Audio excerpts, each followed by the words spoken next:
सबैलाई नमस्कार। म आकाश खड्का। आज चाहिँ चाइना बोर्डरमा आएको छु है। अब आज शनिबार भएर चाहिँ यहाँबाट भित्र जान दिएन होइन, पास काट्न पाइएन। आज चाहिँ चाइना बोर्डरतिर छु।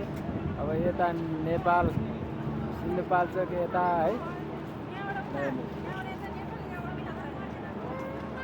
यहाँबाट यता चाइना।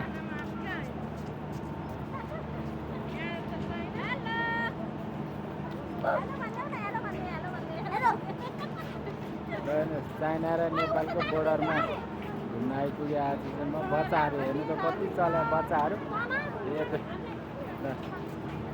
यता नेपालको झन्डा पनि राखेको छ। यता चाइनाकै झन्डा राखेको छ। चाइनाको झन्डा राखेको छ।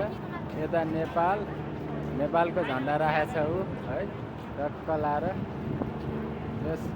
राम्रो छ बाटो, आउनुहोस् तपाईँहरू नि।